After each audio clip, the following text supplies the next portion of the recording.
Olá pessoal, tudo bem? Hackers compartilhando roteadores comprometidos. Eu sou o Renato Buiu da Veolink e esse aqui é o CT Cybersecurity. Todos os sábados, às 9 da manhã aqui no canal do CT Hub no YouTube. Se você não está inscrito, inscreva-se aí no canal, ative a notificação no modo todos para receber o conteúdo dos vários programas que o CT Hub produz durante a semana. Bom, a gente fala bastante aqui no programa, né, sobre essa questão dos criminosos, cybercriminosos invadindo roteadores. Então, aquele equipamento que você tem aí na sua casa para fazer acesso à internet, as empresas também usam modelos corporativos, né, mais parrudos, com mais recursos, inclusive de cibersegurança. E o que acontece? Esses equipamentos o tempo todo são comprometidos por invasão de criminosos, de hackers.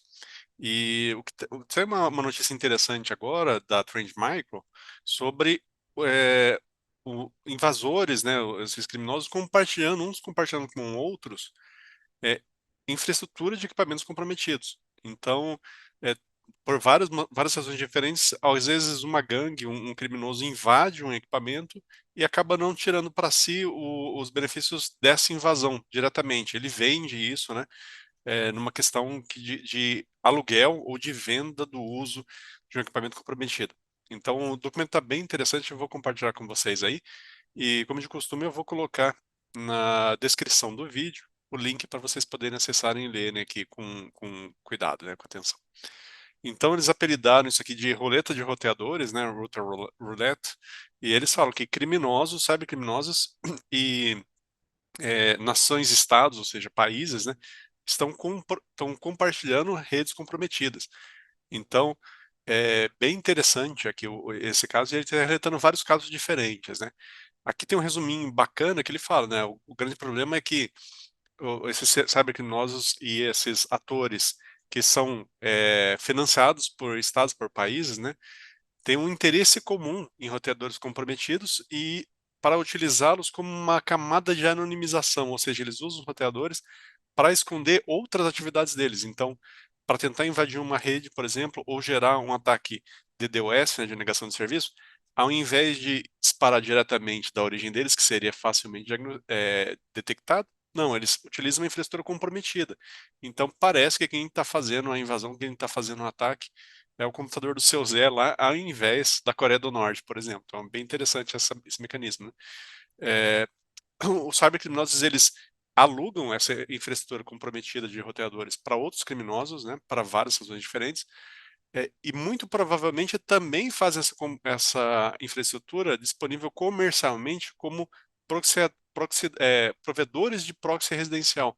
Então, eles também usam roteadores comprometidos, por exemplo, para fazer VPN. Então, você vê muitas VPNs aí de baixo custo, etc., para anonimizar o seu acesso à internet, e às vezes pode estar utilizando a infraestrutura de roteadores obtida criminosamente, então, roteadores comprometidos, né?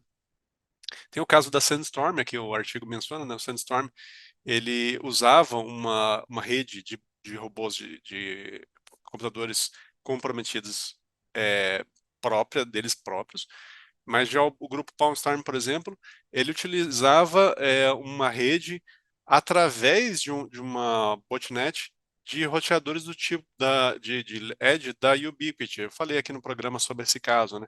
Então encontraram essa falha de segurança, exploraram e aí tinham milhares de roteadores comprometidos no mundo, eles usavam isso para fazer suas ações criminosas. Esse caso do Pawnstorm, né, que foi é, foi desbaratado pelo FBI em janeiro desse ano, 2024. Na verdade, vai desde 2016. Então, eu fiz um programa específico sobre isso. Então, é um dos casos que ficou muito famoso de uma gangue comprometendo centenas, milhares de roteadores e aí utilizando isso para fazer a anonimização dos seus acessos, né? Tem vários outros exemplos aqui que falam de roteadores, de outros tipos de roteadores, de servidores de rede virtual, né, VPS, é, alguns roteadores, inclusive, podem ser combinados e podem ser controlados remotamente por servidores, uma infraestrutura de comando e controle, né, bem comum isso. Em alguns casos de roteadores Edge Router que foram comprometidos, teve uma atividade significativa detectada relacionada com a Palm Storm, que é um dos atores mais conhecidos nesse tipo de ataque, né?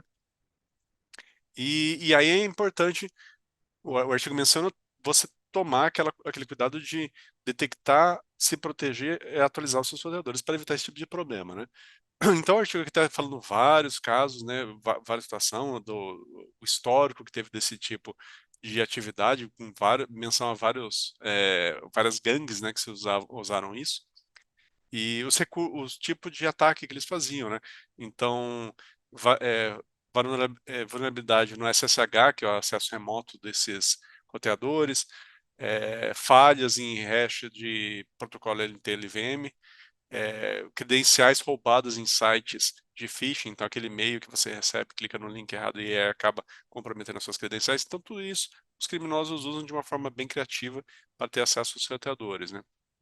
Tem uma tabelinha interessante aqui de baixo que aí menciona, tá aqui, ó, cada conjunto, né, cada grupo criminoso, Paulstorm, o Watersmill e o Walter Breitest, qual que é a motivação de cada um deles. Então, Paulstorm espionagem, e esses outros dois ganho financeiro, então esses aqui eram mais comerciais, vamos dizer assim, e o tipo de ataque utilizado para fazer o primeira invasão, primeiro comprometimento. Então, todos eles usam script shell, todos eles usam SSH, então tem toda essa tecnologia utilizada para ter o acesso. E interessante que, pelo menos em um caso aqui, a mineração de criptomoeda é utilizada dentro dos roteadores. Então, eles colocavam código para ficar minerando, utilizando o poder de processamento do roteador para ficar minerando Monero e outras moedas virtuais aí. E aqui está o tempo em que esse ataque durou. Então, por exemplo, o Pawnstorm foi de detectado em abril de 2022 até abril de 2024 agora, ou seja, basicamente 2 anos aí de operação. Já o segundo aqui é bem mais tempo, em 2016 já está, e esse aqui um pouquinho menos. Então, percebe sim, esses são os que são detectados. É possível que exista aí alguns grupos que estão em ação hoje que ainda não tenham sido detectados. Então, essa questão de proteger os nossos equipamentos que estão na borda da internet, ou seja, estão entre a nossa empresa e a internet, ou a nossa casa e a internet, é fundamental se preocupar em proteger esse equipamento, porque é um ponto de entrada, é um ponto de risco muito apetitoso para os criminosos, né? Aqui menciona vários outros casos, várias vulnerabilidades, e aqui tem o gráfico que tem a mineração, que eu mencionei antes, né? Então, um exemplo de mineração da Monero, detectando num pool de servidores virtuais seguros. Então, os servidores foram comprometidos para ficar fazendo essa mineração e obter dinheiro meramente virtual ali no próprio servidor, então sem precisar extorquir ninguém, né?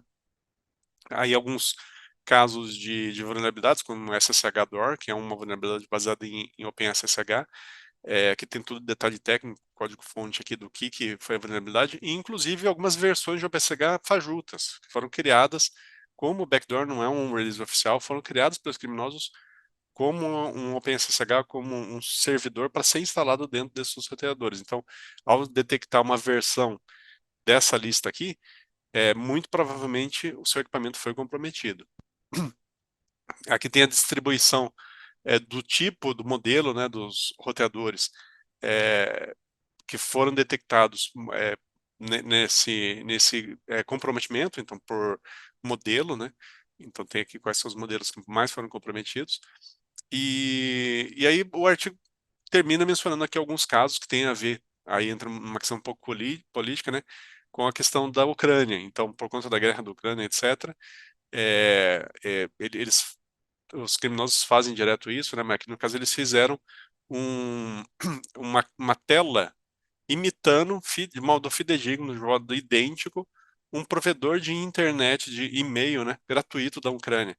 Então, em época de guerra é muito comum os cidadãos lá do país tentarem utilizar um e-mail anônimo, então criar uma caixa postal é, fora do rigor de países estrangeiros, então tenta criar algo que está lá dentro da Ucrânia mesmo, só que aí os criminosos aproveitam, muito possivelmente criminosos russos, né, porque tem a questão da espionagem entre os dois países, criam essa tela, essa página que tem toda a aparência do provedor oficial, só que não é, e aí ao utilizar seu username e senha ali, acabou comprometendo seu username e senha reais do sistema de e-mail, muito frequentemente a mesma senha pode estar utilizada no roteador de alguém, então acaba criando uma vulnerabilidade aí, acaba criando esse problema, né?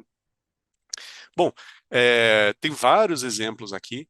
Esse tipo de vulnerabilidade, esse tipo de invasão que afeta os roteadores de borda, não é de uma marca específica, não é de um modelo específico, isso aqui tem que ser tratado como algo contínuo, algo constante. Então, sempre a gente vai ter essa preocupação de manter os nossos equipamentos de borda seguros. E para isso, a questão é sempre pensar no investimento para modelos mais modernos, mais robustos, mais seguros, e fazer a atualização frequente aí do firmware e das características das regras de segurança dos equipamentos, né? Manter isso sempre atualizado. Bom, esse era o tema de hoje. Espero que tenham gostado. Obrigado por assistir e até a próxima. Tchau, tchau.